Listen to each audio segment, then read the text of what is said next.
तो चलिए गाइज शुरू करते हैं चैप्टर सेकेंड सॉल्यूशन जो कि है 12th क्लास। देखो हमने लास्ट लेक्चर में बात की थी कि सॉल्यूशन क्या होता है। तो हमने विलयन पढ़ लिया था कि विलयन किसे कहते हैं, विलयन के कौन से भाग होते हैं।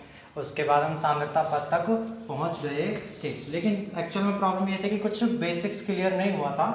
तो होता क्या है कि विलयन, वापस से एक बार फिर से स्टार्ट करते हैं कि विलयन क्या होता है। कि विलयन दो या दो से अधिक अवयवों का समांगी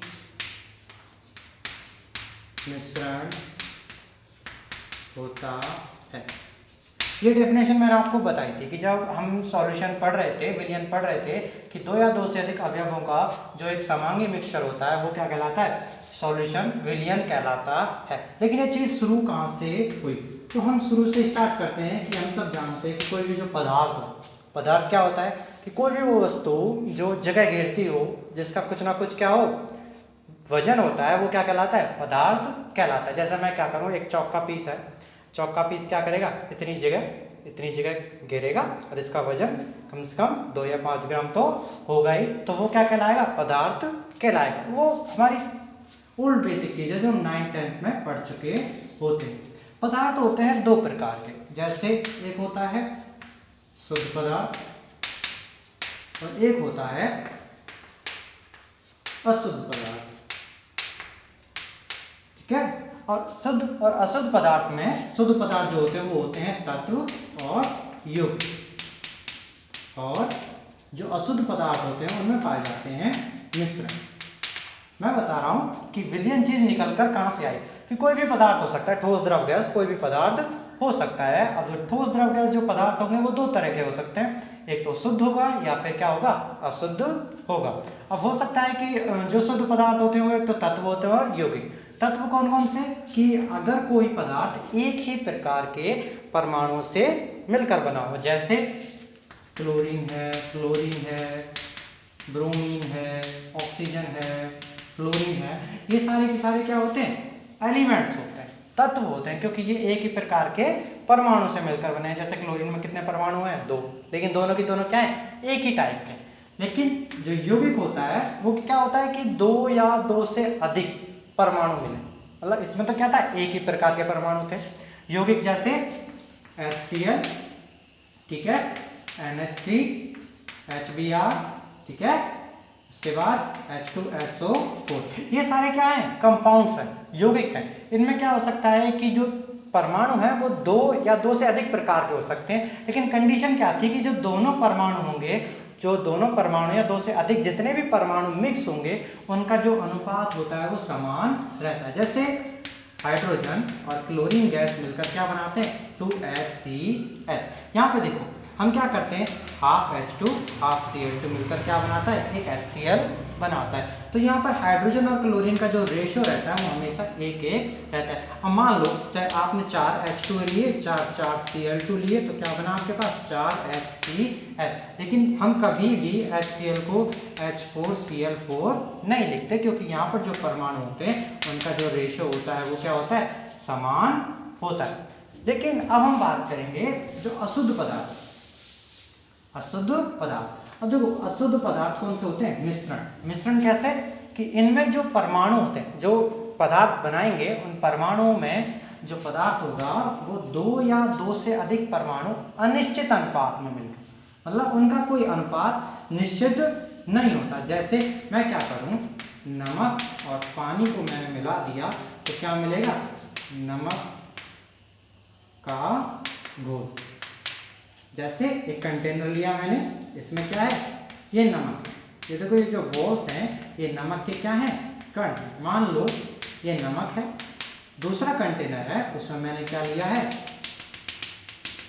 ये नमक ले लिया, NaCl कैसा है, ठोस, और यहाँ पर मैंने ले लिया पानी जो कि कैसा है, द्रव है, दोनों को मैंने मिलाया। मैंने क्या किया, इसको एक बीकर लिया, इसको इसमें पहले क्या किया, पहले पानी लिया, उसके बाद क्या किया, इसमें नमक ऐड कर दिया, तो हमारे पास क्या बन जाता है, NaCl + H2O। नमक का पानी में विलयन बन जाता है और जो नमक है वो इस पूरे की पूरे पदार्थ में क्या हो जाता है, घुल जाता है। मतलब हमें दिखाई नहीं देता, लेकिन नमक का जल में क्या बन जाता है, विलयन बन जाता है। और एक मैं दूसरा कंटेनर लूँ, मिश्रण क्या होगा कि इसमें क्या होता है कि 2 या 2 से अधिक पदार्थ अनिश्चित अनुपात में मिले होते हैं। अब ऐसा तो नहीं है कि यहाँ पे जो नमक है वो कैसा है, कम मात्रा में, पानी क्या है, अधिक मात्रा में, लेकिन इनका क्या अनुपात निश्चित नहीं है। आप चाहे 1 चम्मच पानी में डाल दो तो भी नमक का पानी मिलेगा, 2 चम्मच डाल दो तो भी नमक का पानी मिलेगा, चाहे आप आधा चम्मच डाल दो तब भी पानी कैसा मिलेगा, नमक का मिलता है। लेकिन हमें क्या होता है, एक मिश्रण प्राप्त हो जाता है, लेकिन उसमें क्या होता है, जो अवयव होते हैं उनका जो मात्रा होती है वो क्या होती है, उनका जो परसेंटेज होती है आपस में मिक्स होने की, वो क्या होती है, इक्वल नहीं होती। कि जो अवयव होते हैं जो आपस में मिक्स होंगे उनका जो मात्रा है वो क्या होती है, फिक्स नहीं होती। किसी भी मात्रा में मिलकर क्या कर सकते हैं, मिश्रण का निर्माण कर सकते हैं। तो जैसे हमने नमक लिया और पानी लिया तो हमें क्या मिल गया, नमक का घोल प्राप्त हो जाता है। अब देखो मिक्सचर होते हैं वो 2 टाइप के होते हैं, मिक्सचर 2 टाइप के होते हैं, एक तो होता है समांगी और एक होता है विषमांगी। 2 तरीके के मिश्रण होते हैं, एक समांगी और एक विषमांगी। समांगी कैसे कि कंसिडर करो मैंने नमक और पानी लिया और दोनों को घोल दिया तो क्या बन गया, नमक का पानी में घोल बन जाता है। और दूसरा मैं कंटेनर लेता हूं, जैसे ये ले लिया मैंने, इसमें क्या लिया, ये मैंने पानी ले लिया और एक जो बीकर है उसमें मैंने क्या ले लिया, ये है रेत, ठीक है। अब मैंने रेत और पानी को मिक्स किया, मिक्स करते हैं तो देखते हैं कि ये जो पानी था उसमें क्या किया, रेत को मैंने इस पानी में रेत को घोला तो ये जो रेत है वो थोड़ी देर बाद नीचे की तरफ बैठ जाती है। तो इस तरीके का मिश्रण क्या कहलाता है, विषमांगी मिश्रण कहलाता है। दोनों में क्या डिफरेंस है, समांगी मिश्रण में अवयव कौन कौन से थे, एक तो नमक था और एक पानी था। मैंने जब नमक को पानी में घोला, मैंने एक अवयव को जब दूसरे में घोला तो दोनों अवयव इस तरीके से मिक्स होते हैं कि दोनों का जो संगठन है वो प्रत्येक भाग पर क्या रहता है, समान रहता है। मान लो आपने क्या किया, थोड़ा सा इसमें से पानी लिया और पानी लिया तो क्या किया, आपने देखा कि यहाँ से पानी अगर थोड़ा सा ऊपर से लोगे तो भी नमक का पानी है, नीचे से लोगे तो भी नमक का पानी है, कहीं से भी ले लो, कितना भी पानी लोगे वो नमक का पानी रहेगा। तो ऐसा मिक्सचर जिसमें अवयव का संगठन पूरे भाग में क्या रहे, समान रहे। जैसे मैं क्या करूं, चीनी को पानी में घोल दूं, चीनी और पानी को घोलने पर क्या बनती है, चाशनी। अब ये यौगिक क्यों नहीं है, क्योंकि इसमें चीनी और पानी की जो मात्रा है वो फिक्स नहीं है, मतलब चीनी और पानी की मात्रा फिक्स नहीं है। आप अगर 2 ग्राम चीनी लेकर पानी में डालोगे तो भी चीनी का पानी बनेगा, 5 ग्राम चीनी लेकर पानी में डालोगे तो भी उतना ही बनेगा, आप 10 ग्राम लोगे तो भी वो चाशनी बनेगी, क्योंकि उसमें फिक्स नहीं होता। तो ये ऐसा मिश्रण क्या होता है, ऐसा मिश्रण होता है।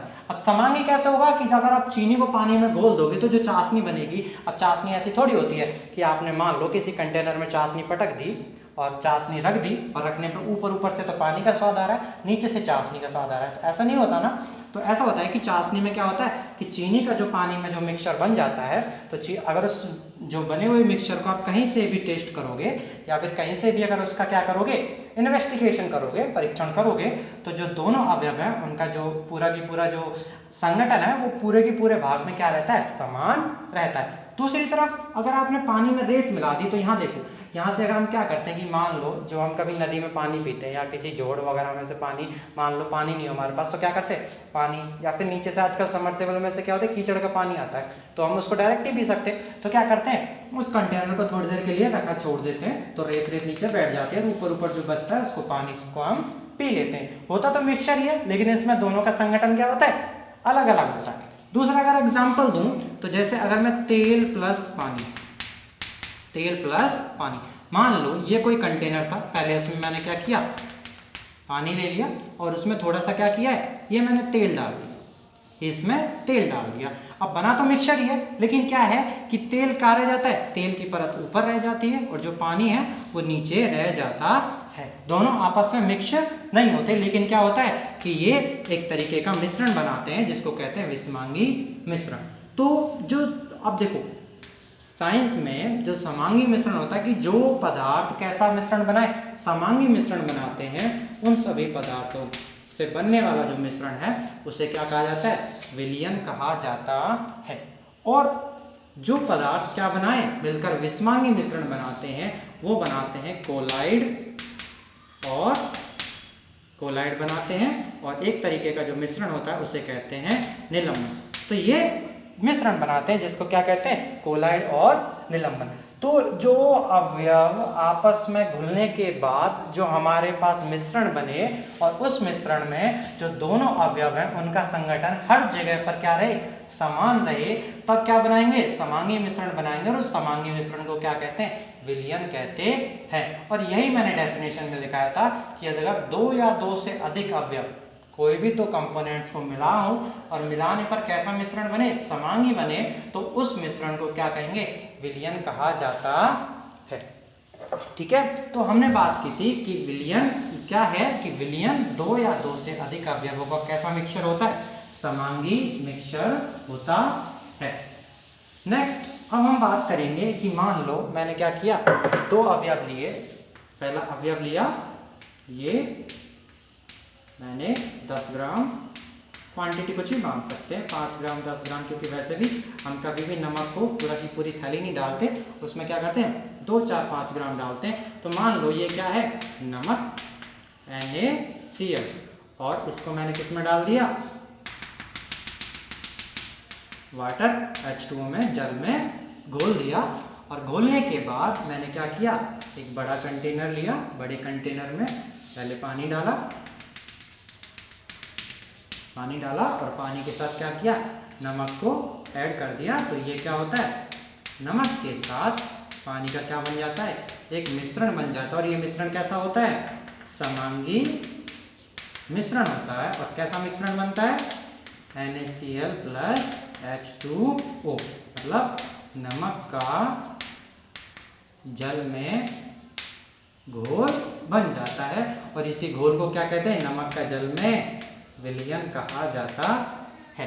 अब यहाँ देखो हमने क्या लिए थे, दो कंपोनेंट्स लिए थे, नमक और पानी, और दोनों अवयवों को मिलाने पर हमें क्या मिला, एक मिश्रण मिला। जो कैसा मिश्रण था, समांगी, मतलब नमक का जल में जो संगठन है वो हर जगह क्या रहता है, समान रहता है। और ये जो मिश्रण मिला ये क्या बनाता है, एक विलयन बनाता है। और हमने जान लिया कि दो या दो से अधिक अवयव क्या बनाते हैं, समांगी मिश्रण बनाए, तो उस मिश्रण को क्या कहते हैं, विलयन कहते हैं। अब विलयन के भाग, विलयन के दो भाग होते हैं। कितने भाग होते हैं, विलयन के दो भाग होते हैं। एक होता है विलेय और दूसरा होता है विलाय।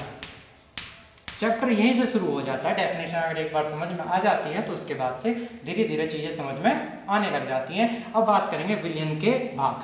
कोई भी जो विलयन होगा उसमें कितने भाग होते हैं, दो। एक विलेय होता है और एक विलायक होता है। अब मान लो मैं इसी विलयन की बात करूं, जैसे नमक का जल में घोल है, तो इसमें क्या थे, दो भाग है हमारे पास, एक नमक है और एक वाटर। हो सकता है उसमें दो या दो से अधिक भी भाग हो सकते हैं। जैसे अगर हम चाय की बात करें तो चाय में हम चाय पत्ती डालते हैं, दूध डालते हैं, उसके बाद और क्या क्या डलता है, चाय पत्ती डलती है, दूध डलता है और थोड़ी बहुत इलायची वगैरह भी डालते हैं। तो उसमें कितने हो गए, हमने 3 अवयव डाल दिए, तो वो 2 से भी ज़्यादा हो सकते हैं। तो बात करेंगे कि विलयन में कोई विलेय क्या होता है और उसका विलायक भाग क्या होता है। कि मान लो NaCl को हमने H2O में घोला और हमारे पास NaCl का जल में क्या मिल गया, विलयन मिल जाता है। अब देखो हमने क्या किया, पानी लिया, पानी कैसी मात्रा में था, ज़्यादा। नमक लिया, NaCl वो कैसा लिया, कम लिया। कभी ऐसा होता है क्या कि आपने मान लो इसमें क्या कर दिया, मैंने आधा जग, ये मान लो मैं इसको जग की शेप दे देता हूँ कि ये देखो ये सर जी जग है और जग में मैंने क्या कर दिया, इतना पानी ले लिया, ये हो गया सर जी 100 ml। अब मैंने 100 ml पानी ले लिया। क्या आपने कभी सोचा है कि मान लो सर जी 100 ml पानी ले लिया और मैं इसमें क्या करूं, 100 ml बराबर 100 ग्राम ही इसमें क्या कर दूं, नमक डाल दूं। कभी ऐसा होता है कि आधा जग पानी ले लिया, आधी जो थैली है नमक की वो डाल दी और उसको डालने के बाद हम नमक का पानी बना दें। ऐसा नहीं होता ना। हम क्या करते हैं, नमक को कैसी मात्रा में लेते हैं, कम मात्रा में, नमक कम मात्रा में लेते हैं और पानी क्या होता है, ऑब्वियस ज़्यादा मात्रा में लिया जाता है। और हमने जो विलयन बनाया है उसमें दोनों भाग आपस में घुल जाते हैं। तो किसी भी विलयन में, ये हमारे पास विलयन बना है, तो विलय क्या होगा कि किसी विलयन में वह भाग जो कैसा होता है, कम मात्रा में उपस्थित होता है, क्या कहलाता है, विलय कहलाता है। जैसे NaCl का अगर जल में कोई विलयन बना है तो उसमें कम मात्रा में कौन सा है, NaCl। तो इसमें जो NaCl है, जो हमने नमक घोला है, वो क्या है, हमारा विलय पदार्थ है।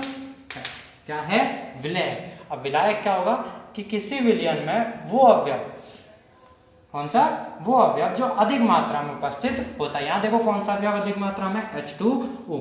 तो यहाँ पर वह अवयव जो ज्यादा मात्रा में उपस्थित होता है क्या कहलाता है,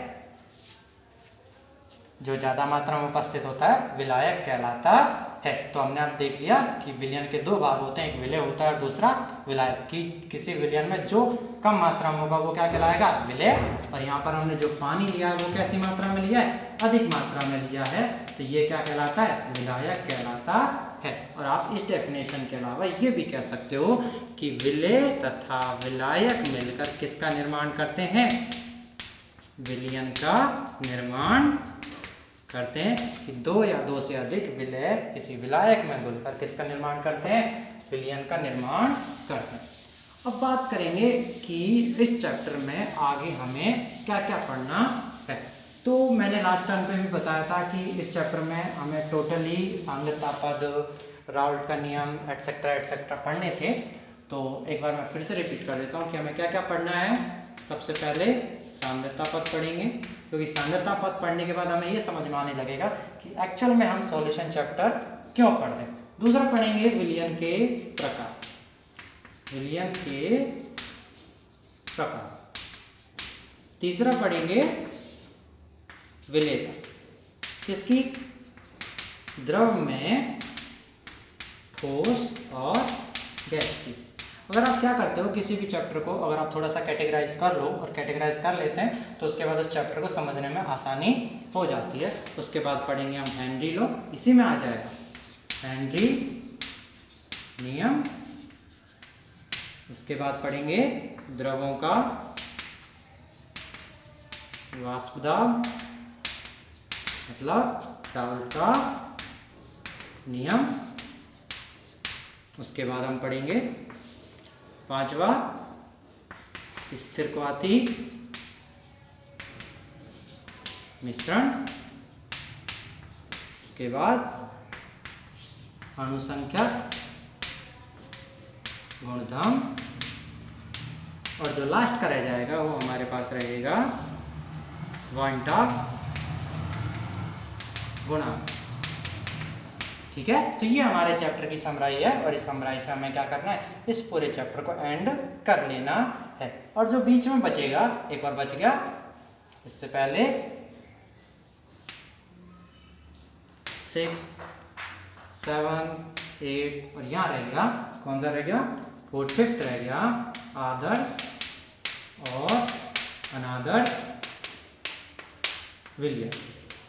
ये चैप्टर की समराई है, इसको नोट कर लो। नोट करने के बाद क्या करेंगे, हमें पता चल गया कि हमारे पास टॉपिक सिर्फ 8 हैं और 8 टॉपिक के अंदर क्या हो जाएगा, ये चैप्टर खत्म हो जाएगा। सबसे पहले सांद्रता पद पढ़ेंगे और उसके बाद धीरे धीरे करके एक एक टॉपिक को हम खत्म कर देंगे और चैप्टर हमारा आसानी से कंप्लीट हो जाएगा। कुछ खास नहीं है चैप्टर में, बहुत ईजी चैप्टर है और चैप्टरों की कंपेयर में। तो सांद्रता पद होता क्या है, यहाँ से चैप्टर का बेसिक शुरू करते हैं। डेफिनेशन विलयन की और विलयन के भाग पढ़ लिए थे। अब देखो सांद्रता पद, सांद्रता पद क्यों यूज करते हैं, कहाँ से आया, क्यों इसका काम में लेंगे, होता क्या है। तो सबसे पहले हम बात करेंगे सांद्रता। सांद्रता किससे कहते हैं? तो पहले इसकी परिभाषा लिख लेते हैं कि किसी विलयन में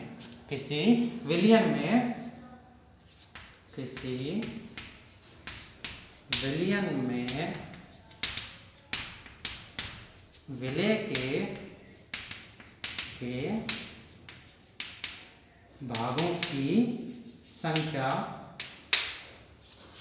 जो कि विलयन के इकाई आयतन या हो सकता है विलायक में हो सकता है विलायक के कितने वजन 1 किलोग्राम भाग में उपस्थित होती है क्या कहलाती है? सांद्रता।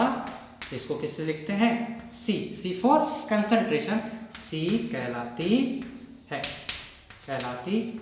कहने का मतलब क्या है कि सांद्रता है क्या? एक्चुअल में क्या है कि मान लो मैंने अभी बताया कि मैंने क्या किया, NaCl लिया, NaCl को क्या इसमें किया, वाटर में जैसे ही घोला तो मेरे पास क्या बन गया,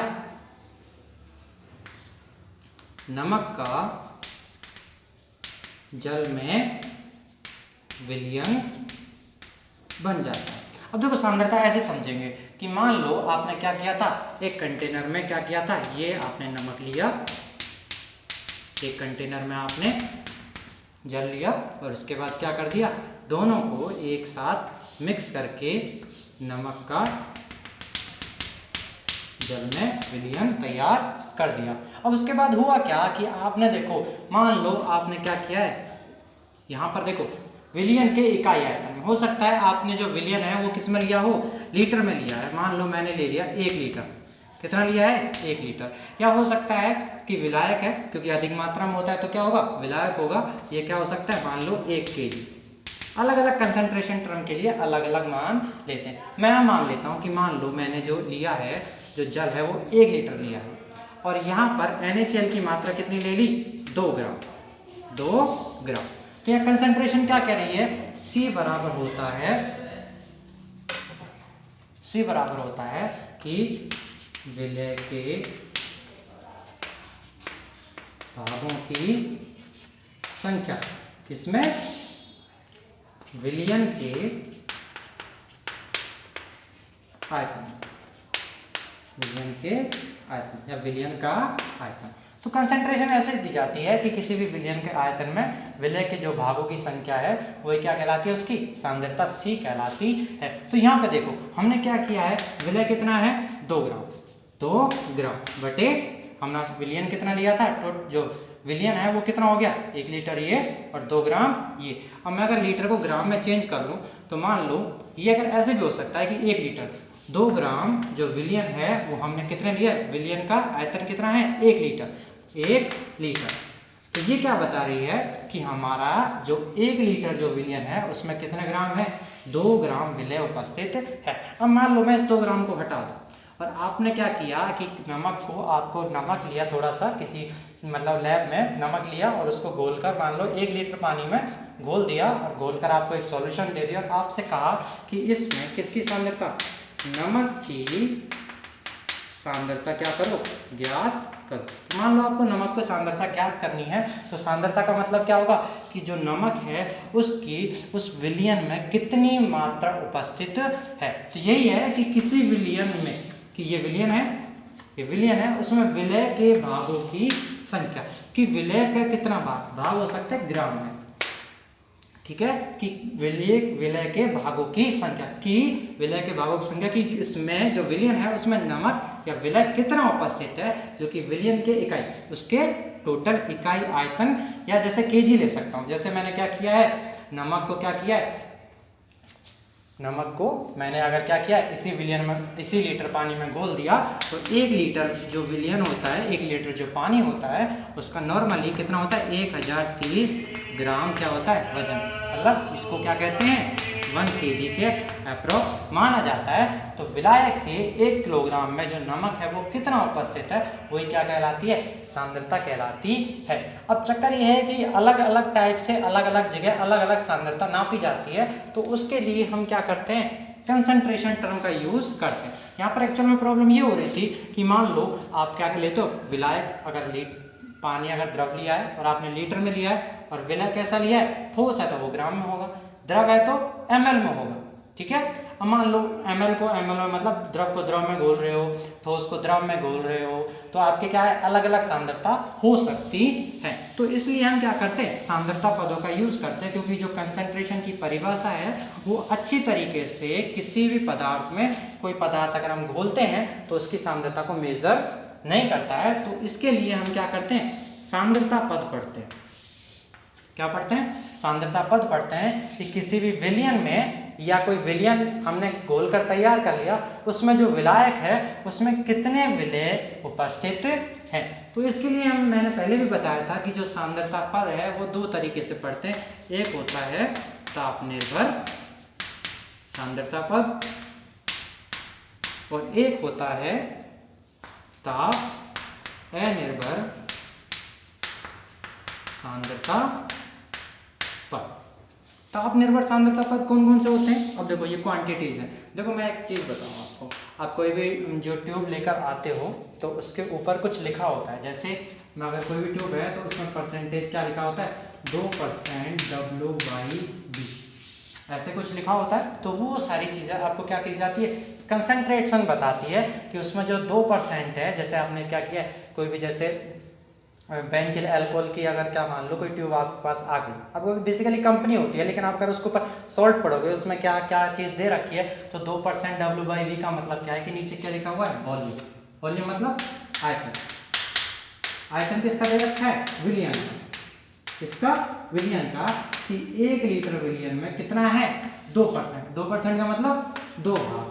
2 भाग किसके हैं, विलय के, मतलब बेंजिल अल्कोहल के हैं। तो यहाँ इतना क्लियर नहीं हो पाता है, तो इस चीज को पूरी तरीके से पढ़ने के लिए हम क्या करेंगे, कंसंट्रेशन टर्म्स यूज करेंगे। और जो सांद्रता जो पद होते हैं वो दो प्रकार के होते हैं, एक ताप निर्भर सांद्रता पद होता है और एक होता है ताप अनिर्भर सांद्रता पद। अब ताप निर्भर कौन कौन से होते हैं, परसेंटेज W/V पहले लिख लेते हैं, दूसरा होता है परसेंटेज V/V, ये कैपिटल V है, ये सॉरी ये स्मॉल v और ये क्या है, कैपिटल V। दूसरा होता है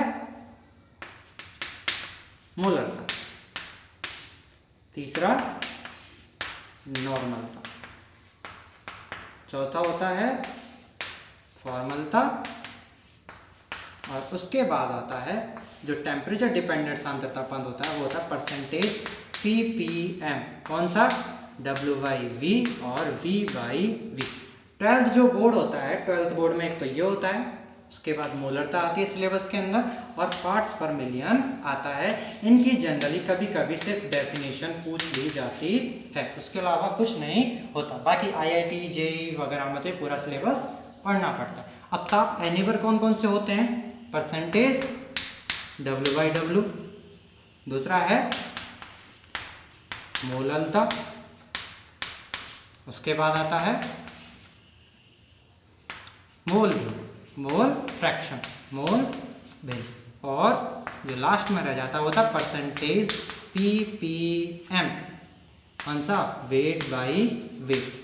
और जो RBSE का सिलेबस होता है 12th क्लास में, उसमें ये भी आता है, इसके ऊपर भी क्वेश्चन आते हैं, इसके ऊपर भी क्वेश्चन आते हैं, और इसके ऊपर भी क्वेश्चन आते हैं। तो इसमें जो सबसे जो मोस्ट होता है वो एक ये होता है, उसके बाद मोलरता आती है, उसके बाद इधर आ जाओ, इधर परसेंटेज वेट बाई वेट आता है, उसके बाद मोलरता सबसे इंपॉर्टेंट होती है, और मोल भिन्न। ये चीज़ें सबसे ज़्यादा इम्पोर्टेंट होती हैं और हमें इन्हें ही पढ़ना है, क्योंकि जो स्टार्टिंग के जो 14 क्वेश्चंस होते हैं उनमें से एक क्वेश्चन इनमें से पूछ लिया जाता है।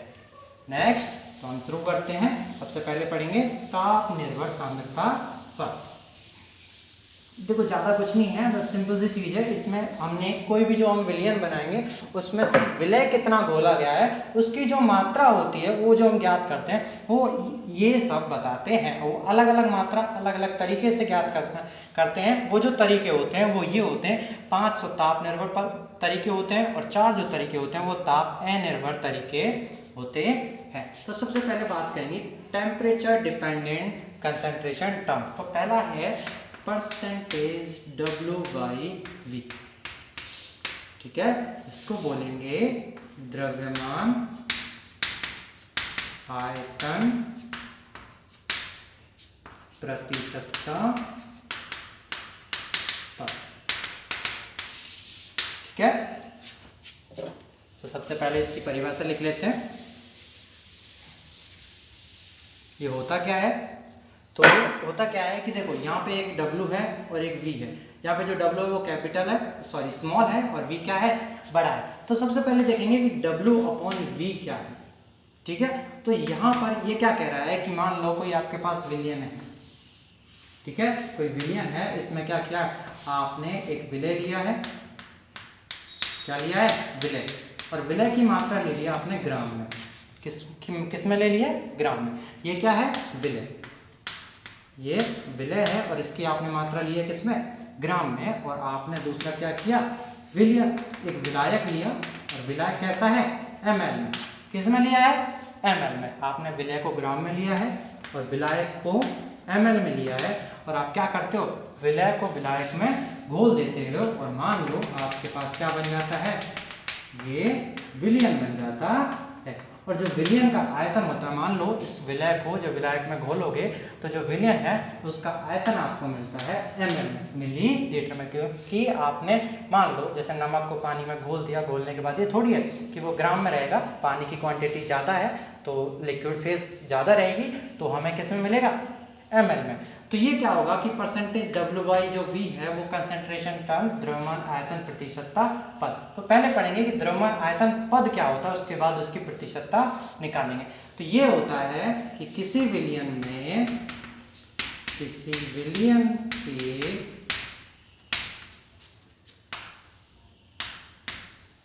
100 ml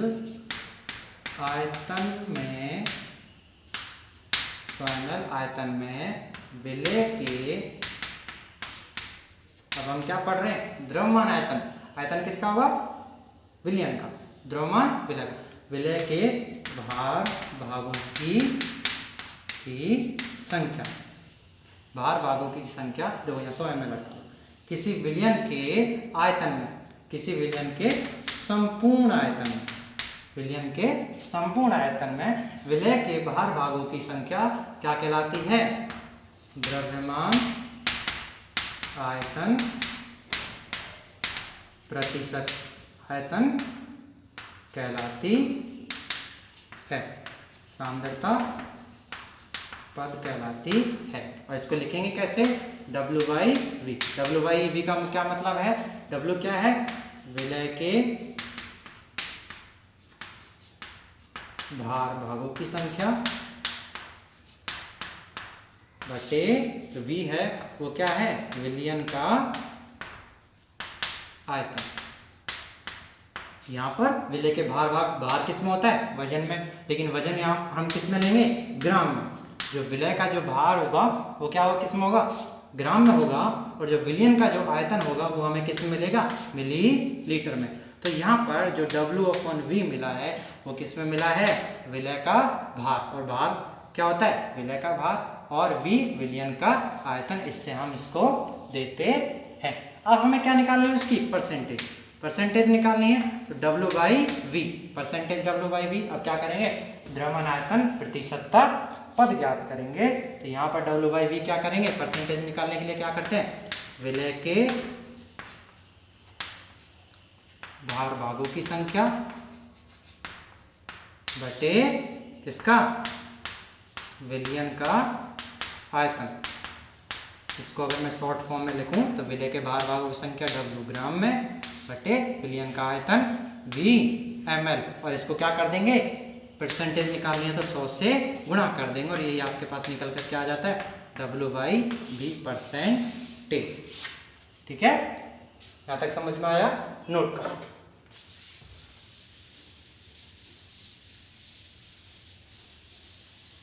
देखो अब क्लियर होगा। जैसे मैं कहूँ फॉर एग्जाम्पल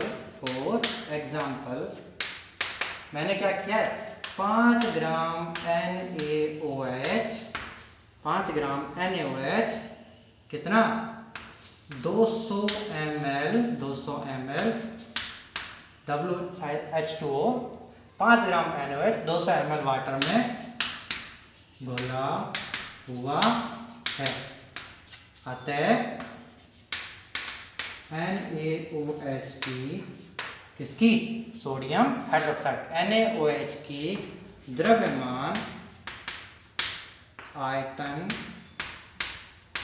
प्रतिशतता ज्ञात करो, द्रव्यमान आयतन प्रतिशतता ज्ञात करो। तो हम जानते हैं सॉल्यूशन क्या है, दिया गया है यहाँ पे देखो 5 ग्राम NaOH कितना में घुला हुआ है, 200 ml H2O में। तो यहाँ पे देखो सबसे पहले हम देखो चीजें निकालना शुरू करते हैं। दिया गया है विलय, विलय कितना है 5 ग्राम, विलय 5 ग्राम, विलायक कितना है, विलय कौन सा है 5 ग्राम, क्या दे रखा है NaO, ठीक है। विलायक क्या है, विलायक क्या है 250 ml क्या है वाटर, 250 ml वाटर, ठीक है।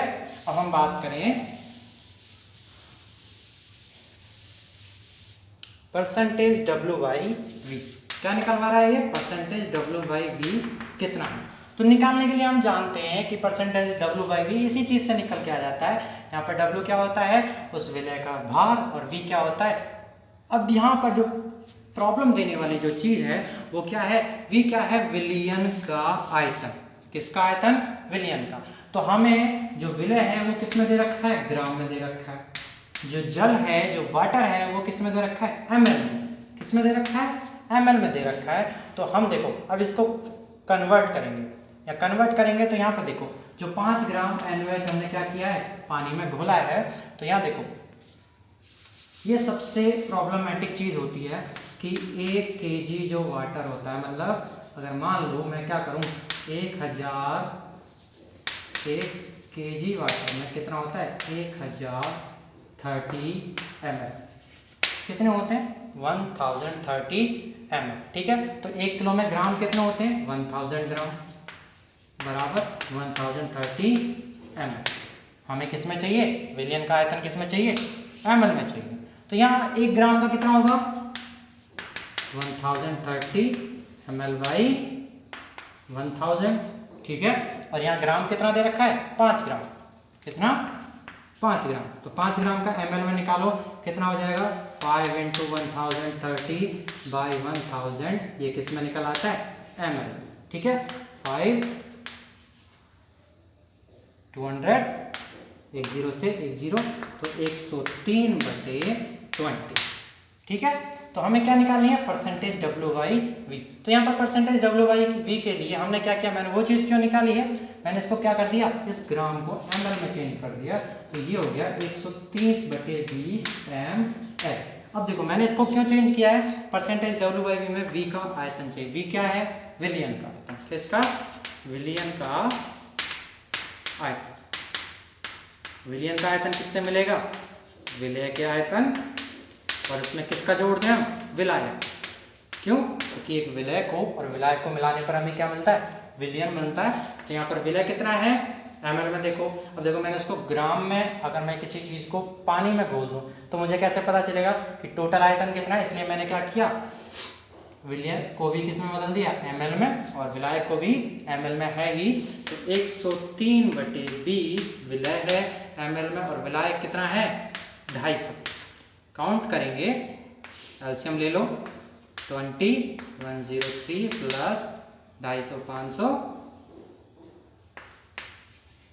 कितना हो गया 250 500 10, ठीक है। उसके बाद ये कितना हो जाएगा 51 देखो 103 5103/20, ठीक है। तो टोटल आयतन कितना हो गया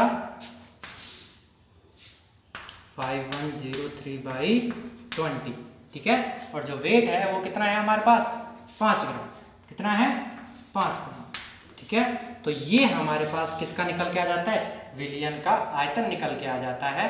और ये क्या है 5 ग्राम किसका है, वजन विलय का। और जब हम इसको काउंट करेंगे तो जो भी क्वांटिटी आएगी, परसेंटेज निकालनी है परसेंटेज के लिए क्या कर देंगे, इसको 100 से मल्टीप्लाई कर देंगे और जो भी हमारे पास इसको काउंट करने पर आंसर आएगा वो किसका आएगा, परसेंटेज W/V का आंसर आ जाता है। ठीक है, तो यहाँ तक समझ में आता है। देखो 5/5103 इंटू ये ऊपर चला जाएगा 20 इंटू 100। ठीक है, देखो शॉर्ट के लिए ये 5103 है, मैं इसको थोड़ा सा कम कर लेता हूँ। मान लो इसमें इतना है तो इससे क्वांटिटी इजी हो जाएगी। 2 जीरो से 2 जीरो कट गया, ऊपर कितना बचा 100/51 करके देख लेना खुद, है ना। तो उसमें क्या होगा 5013 होगा। तो यहाँ पर मैंने रैंडम एग्जांपल लिया था, तो रैंडम में मान लो मैं इसको फिर से ही मान लेता हूँ, तो कितना आ जाएगा 2, 1 जीरो से 1 जीरो कट गई तो 5 2 ग्राम पर एम।